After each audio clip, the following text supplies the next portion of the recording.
Hey there! Here it is, my first vlog post, and true to form, I'm recording this while I have a cold. I'm actually not terribly well right now, and I know what you're thinking. You're thinking, well, dude, you're sick, you say you don't feel very good, you don't sound very good, and frankly, Mike, you don't look very good. And here you are, squandering your one and only chance to make a good first impression on the world. Way to go, genius! And my counter to that is that I've been sick since Christmas. It's been like 8 weeks. We've had assorted viruses come through the house. We've had pink eye. We've had ear infections, and I'm just not getting any better. So I thought that the only thoughtful and reasonable and logical conclusion to come to was that I'm going to have a cold for the rest of my life. So there's not really any point in waiting, right? I was all excited to do my first vlog post because I got this flip camera as a Christmas present. It was just so exciting, and then I said it like 3 weeks ago on Twitter that I was going to do it, so here I am doing it!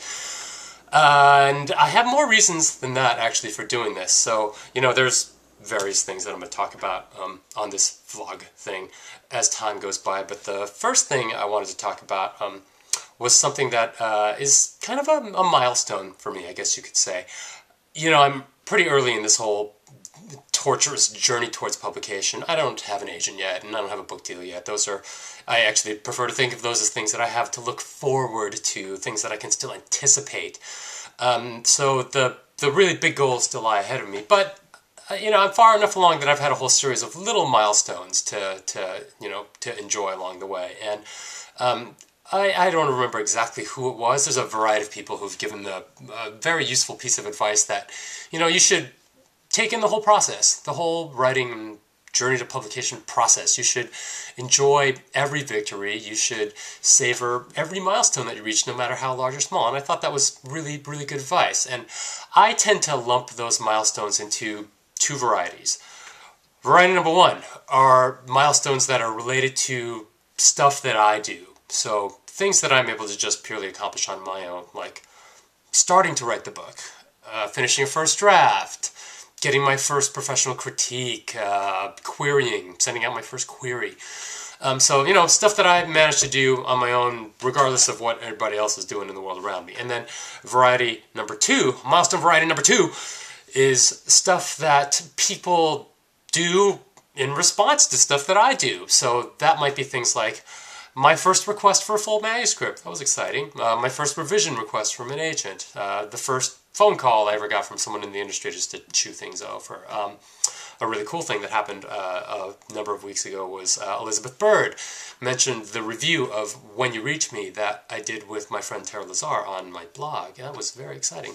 And the thing I'm going to talk about today is something that I also consider a bit of a milestone, and it's the concept of the Advanced Reader Copy, or ARC, for those of you who are already in the know. And in fact, I want to talk about a specific ARC, and it's this book called The Boneshaker by Kate Milford. This is the very first book that I was asked to read as an advanced reader, which is not to say the same thing as advanced reader, although I'm one of those two, and it's not lying if it's true.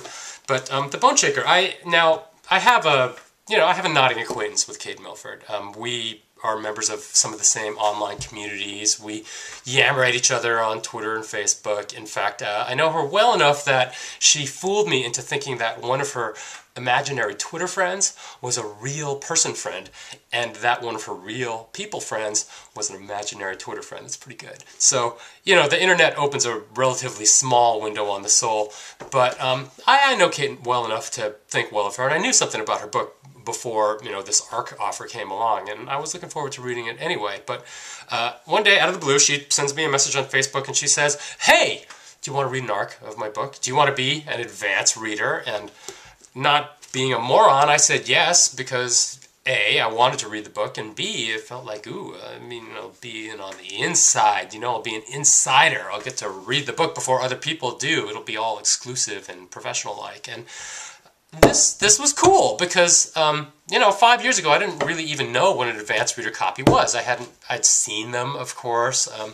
seen them in bookstores and things like that, but I didn't understand the purpose of them, you know. And then it's really only recently that I've come to know that, and I've done things like I've won ARCs and contests, and you know, I went to a party where there was a book exchange, so I walked away with a few. But never before had I been specifically asked by the author herself to read the book as, you know, maybe you're one of the people who could help raise some buzz around it. And so that was flattering, you know, and that made me think, like, well, that's actually not a bad milestone to celebrate, because I've been making the effort, like they all tell you to do, to, you know, build a platform, develop a presence, and insinuate yourself into the community. And being asked to read someone's book as an advanced reader makes me feel like I've succeeded in doing that to some extent. You know, Kate Milford, at the very least, thinks that my opinion has enough value to send me one of what I presume is a limited number of these things. So, and I hope to one day get in a position with my career where